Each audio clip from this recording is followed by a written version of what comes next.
તો તમને બધાને a very good morning and Shravan મહિનાની હાર્દિક શુભકામનાઓ। એટલે આજે આપણે જતા હતા મહાદેવને જળ ચડાવવા માટે, જે છે અમારા બિલેશ્વર મહાદેવ।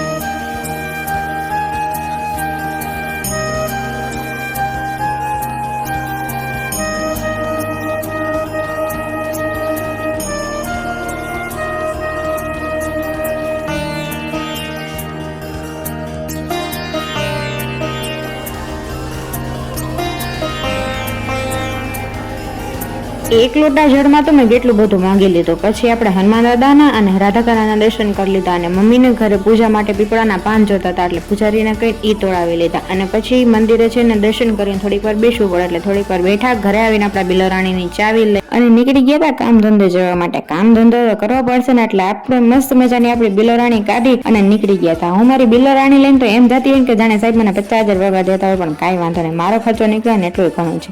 જઈ અને પહેલા તો મેં ચોપડા છત્રી નાખ્યા, એટલે કે તારીખ વાર અને આજે શ્રાવણ મહિનો હતો તો મેં જરાક મહાદેવનું નામ લખ નાખ્યું અને ત્યાં સાહેબ પેશન્ટ જોઈને રાખ્યું તો મારા હાટું એને ચડાવવાનો હતો બાટલો, એટલે ફટાફટ એર કાઢી અને માજીને ચડાવી દીધો બાટલો। હું હજી બાટલો ચડાવતી હતી ને ત્યાં તો પાછળથી સર આવ્યા, મને કે વિડીયો ઉતારે છે? મેં તો કે હું આંખો વહી જવાને જોઈએ, પંચર ન કરતી તાર વિડીયો મેં કે ના સાહેબ એવું તો આયલા રાખે કીધું। એટલે ફટાફટ બાટલામાં નાખી દીધા ઇન્જેક્શન, એટલે એનું એક કામ પતે। પછી આપણે આવી ગયા હતા બપોરે ઘરે, મમ્મી કરતા હતા પૂજા, પાછા જમી કરીને વયા ગયા હતા હોસ્પિટલ। બપોર પછી આપણે હોય નવરા, એટલે આવું કંઈક ને કંઈક કર્યા રાખે, એટલે મેં મસ્ત મજાનું અમારા હોસ્પિટલનું નામ મોટા અક્ષરે લખી નાખ્યું હતું। તમે માંદા પડો ને એટલે અમારી જ દવા લેવા આવજો। સાંજે ઘરે આવીને મેં કરી લીધો તો ફળ, અને ત્યાં આપણા ઠોઈસરા કહેવા માંડ્યા કે હવે અમને ઉટકો, એટલે મેં કીધું કાંઈ વાંધો નહીં, હાલો તમારી આરોગ્ય વિધિ પૂરી કરી જ નાખી, સારું હાલો હું કામ કરી લઉં, ત્યાં સુધી ટાટા બાય બાય।